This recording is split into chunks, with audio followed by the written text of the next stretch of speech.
माँ, हमना के बारे में बाद में बताऊं, अभी मैं थका हुआ हूँ।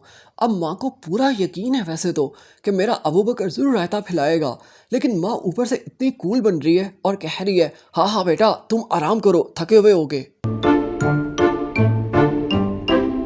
वैसे माँ की ख्वाहिश भी कितनी मासूमाना थी ना, जो उसने अबू बकर से आकर गई थी तुम हमना से निकाह ही कर लो।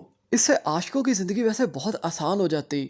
जब किसी का किसी के ऊपर भी दिल आ जाता, वो दिल में उसे अपना शौहर या बीवी मानता और बिल्कुल हमना की तरह उसके घर पहुंच जाता। मैं इसको अपनी बीवी मान चुका हूँ।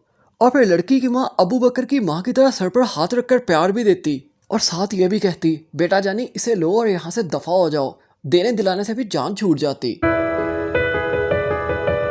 वैसे तो हमना की जगह पागल खाना बनती थी, लेकिन अबू बकर ने अपनी माँ से ये कहा था जब उसकी थकन दूर हो जाएगी तो वो माँ को बता देगा हमना को कब कहाँ और कैसे छोड़ा। अब इतना तो बता दिया कि उसके बाप के घर छोड़ आया है, लेकिन कैसे छोड़ कर आया है, कहीं निकाह करके तो नहीं छोड़ आया।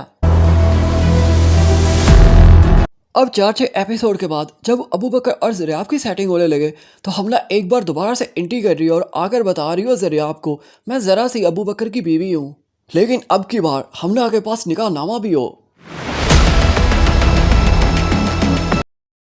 और ड्रामा फिर से फ्लैशबैक में चला जाए। फ्लैशबैक। और अबू बकर बैठा ज़रियाब को वजाहतें पेश कर रहा हो आज से 2000 साल पहले मैं भालू होता था। एक बार मैं जंगल में दरख्त पर चढ़कर केले खा रहा था। मैंने हमना को देखा, हमना ने मुझे देखा, जैसे ही हुई हमारी नजरें चार, हमना को हुआ मुझसे प्यार। बस उसी दिन से हमना ने मुझे अपना शौहर मान लिया है। अब अमेरा जी को कौन बताए, ये ड्रामा है, इसके अंदर फ्लैशबैक नॉवेल्स की तरह अच्छे नहीं लगते, लोग इससे बोर होते हैं।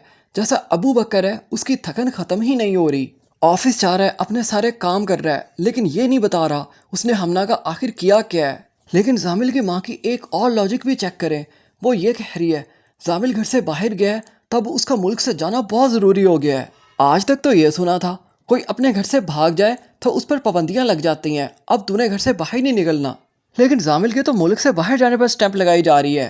जामिल ज़रियाब पर सर खुपा रहा है और उसे कह रहा है ज़रियाब तुम शहर से बाहर निकल कर देखो, लोगों को इस्लाम के बुनियादी अकायद का नहीं पता, कितना अच्छा होता ज़रा वो यही क्वेश्चन ज़रियाब से करके देख लेता। लेकिन ज़रियाब को तो यकीन ही नहीं आ रहा जामिल के ऊपर कि वो तबलीग पर गया हुआ था। वो अरहम से मिलकर कंफर्म भी करती है और बार बार एक ही सवाल पूछती है बस तबलीग करने गए थे, कहीं और तो नहीं गए। इसे कहते हैं चोर की दाढ़ी में तिनका, क्योंकि ज़रियाब को यकीन है जामिल कहीं और रायता ना फैला आया हो। अगर आपको वीडियो अच्छी लगी तो काइंडली सब्सक्राइब ज़रूर करें और शेयर भी करें।